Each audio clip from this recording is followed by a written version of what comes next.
Brought to you by Lone Star Texas Grill, home of big, bold tastes and Texas-sized fun. Located on 251 Ontario Street.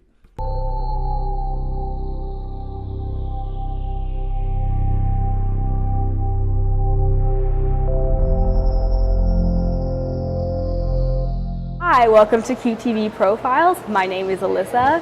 Today we're here with CNN's very own Ali Velshi. So welcome to the show. Thank you. Good to be here. Thanks.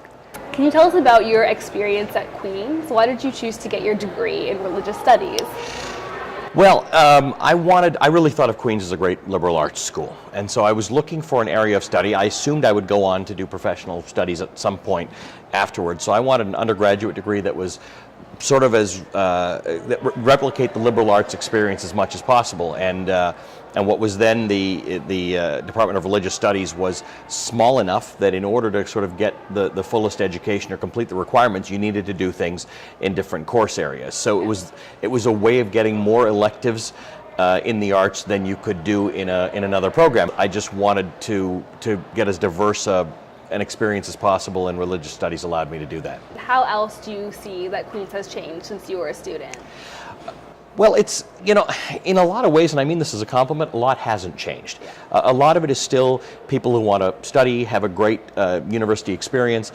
There are more facilities. Look, universities become a lot more competitive.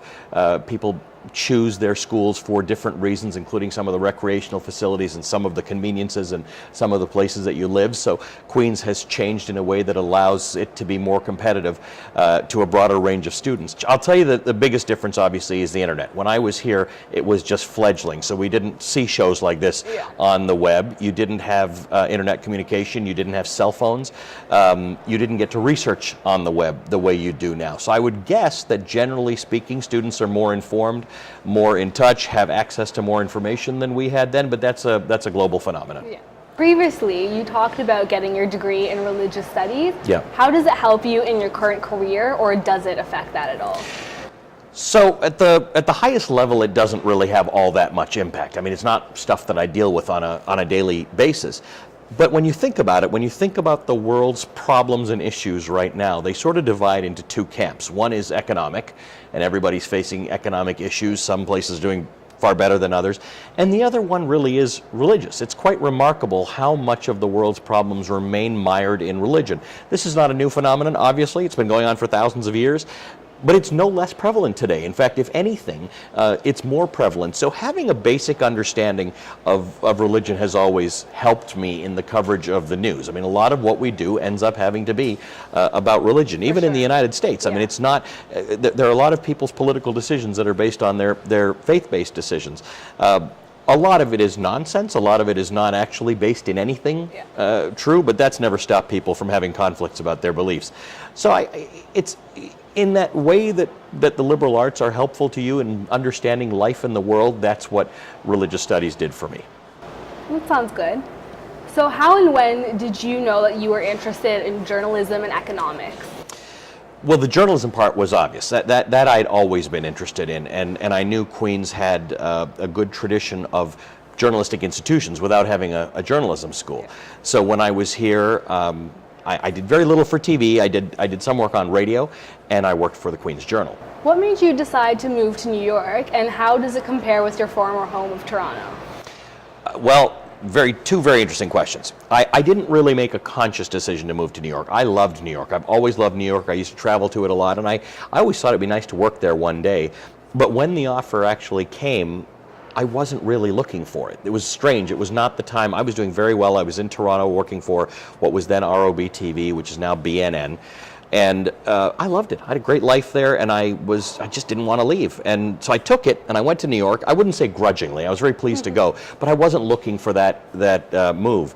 And I just grew to love it. And I've really, really enjoyed being in New York. These are exciting, great cities to be in, and they're all very different. Toronto is probably the most ascendant city on the continent, if you ask me. I mean, it is just remarkable. The building, the ethnic mix, the progressive nature of the city, the architecture. I'm a little worried about the economy. I think there's too much housing going on in Toronto, but I think everybody realizes that. But it is just a remarkable city. I would say its biggest challenge right now is public transportation, which is the challenge of all major cities, but it is a world-class city. When I left Toronto, it was well on its way to becoming a world-class city. You mentioned you worked for Canadian television stations, which are now BNN. How does your experience of the Canadian television industry differ from the American one? So I've worked for a lot of Canadian television operations. I worked for City TV and CP24 and CFTO and CTV and what is now BNN. And I would say the differences between American TV and Canadian TV were much more pronounced back when I moved. And the difference was that in America, it was really dominated by the networks as opposed to cable, and networks were always heavily staffed. You just had a bunch of people around you, producers and reporters and what we used to call cameramen, even if there were women, all over the place. And Canadian TV always operated in a more lean fashion. Reporters were not at the time shooting their own material, but it was just a reporter and a photojournalist. Maybe was bilingual, could write and report and maybe shoot and edit and book their own guests. And in the United States, you had different people for all of that. The economy has changed that. And US TV now operates very much like Canadian TV. In fact, when I go from CNN to the CBC, I think to myself, boy, this looks awfully well staffed in a fantastically nice building.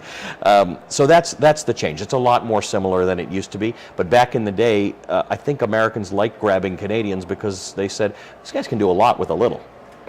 So those are all the questions I have today. So thank you for watching QTV Profiles, and thank you very much for being on the show. My pleasure.